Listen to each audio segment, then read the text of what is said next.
Asia cup ക്രിക്കറ്റിൽ ഈ സീസണിൽ ഏറ്റവും മികച്ച പ്രകടനമാണ് ഇന്ത്യക്കെതിരെ പാകിസ്ഥാൻ പുറത്തെടുത്തത്. അത് ബാറ്റിംഗിന്റെ കാര്യത്തിൽ എടുത്തു പറയണം. പ്രത്യേകിച്ച് ഓപ്പണർ ഫർഹാന്റെ പ്രകടനം. 44 പന്തിൽ നിന്നുമാണ് ഇത്രയധികം 58 റൺസ് ഫർഹാൻ നേടിയത്. വലിയൊരു ഇന്നിങ്സ് തന്നെയായിരുന്നു ഫർഹാന്റേത്. അതേസമയത്ത് ഇന്ത്യക്കാണെങ്കിൽ ഫീൽഡിങ്ങിൽ വലിയ പിഴവുകൾ സംഭവിച്ചു. തുടർച്ചയായി ക്യാച്ച് മിസ്സാവുന്ന, പന്തുകൾ നഷ്ടപ്പെടുന്നു. ഏതാണ്ട് ഏറ്റവും നിർണായകമായിട്ടുള്ള 4 ക്യാച്ചുകളെങ്കിലും ഇന്ത്യക്ക് മിസ്സായിട്ടുണ്ട്. ഫീൽഡിങ്ങിൽ ഇന്ത്യക്ക് വലിയ പിഴവ് ഇന്ന് നമുക്ക് ഗ്രൗണ്ടിൽ കാണാമായിരുന്നു. പാകിസ്ഥാന് ഈ മത്സരം വിജയിച്ചേ പറ്റൂ. കാരണം കഴിഞ്ഞ മത്സരങ്ങളിലൊക്കെ ഇന്ത്യയോട് തുടർച്ചയായി തോറ്റതിന്റെ ക്ഷീണം പാകിസ്ഥാനുണ്ട്. ഏതായാലും ഇനി ഇന്ത്യ ബാറ്റിങ്ങിന് ഇറങ്ങുമ്പോൾ മികച്ച പ്രകടനം ഇന്ത്യ കാഴ്ചവെക്കണം. ബാറ്റ്സ്മാൻമാരെല്ലാവരും തന്നെ നല്ല രീതിയിൽ തിളങ്ങണം. അങ്ങനെയാണെങ്കിൽ ഇന്ത്യക്ക് ഇവിടെ വിജയം ആവർത്തിക്കാൻ കഴിയും.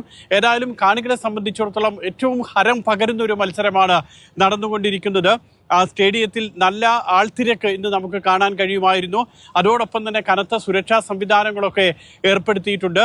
നേരത്തെ സൂചിപ്പിച്ചതുപോലെ ഹസ്തദാനം ഇന്നും ഉണ്ടായില്ല. ടോസ് നേടിയതിനു ശേഷം ഇന്ത്യയുടെയും പാകിസ്ഥാന്റെയും നായകന്മാർ പരസ്പരം കൈ കൊടുത്ത് സ്നേഹം പങ്കുവയ്ക്കുന്ന ഹസ്തദാനം നടത്തുന്ന പരിപാടി അല്ലെങ്കിൽ ആ ഒരു ചടങ്ങ് ഇന്നും ഉണ്ടായില്ല. നേരെ ടോസിന് ശേഷം 2 ക്യാപ്റ്റന്മാരും 2 വഴികളിലേക്ക് പോകുകയായിരുന്നു. 2 മാറ്റങ്ങളാണ് ഇന്ന് ഇന്ത്യ ടീമിൽ വരുത്തിയിട്ടുള്ളത്. ഒമാനെതിരെ കളിച്ചതിൽ നിന്ന് 2 മാറ്റങ്ങൾ. ഒന്ന് ഹർഷിത് റാണ, അതോടൊപ്പം തന്നെ അർഷദ്ദീപ് സിംഗ്, ഇവരെ 2 പേരെയും മാറ്റി നിർത്തുകയും പകരം ബുംറയും വരുൺ ചക്രവർത്തിയെയും കൊണ്ടുവരികയും ചെയ്തു. അങ്ങനെ 2 മാറ്റങ്ങളുണ്ട്. ഏതായാലും ഇന്ന് വിജയിക്കുകയാണെങ്കിൽ ഇന്ത്യക്ക് സൂപ്പർ 6ഉം കഴിഞ്ഞ് സൂപ്പർ 4ഉം കഴിഞ്ഞ് ഫൈനലിലേക്കുള്ള പ്രവേശനം കുറച്ചുകൂടി എളുപ്പമായിരിക്കും. അതിനുവേണ്ടി നമ്മൾ കാത്തിരിക്കണം ഫലം എന്തെന്ന് അറിയാൻ വേണ്ടി. സ്റ്റേഡിയത്തിൽ നിന്നും മുഷിർ കൊടിയിലൊപ്പം സുരേഷ് വെള്ളിമുറ്റം, മാതൃഭൂമി ന്യൂസ്.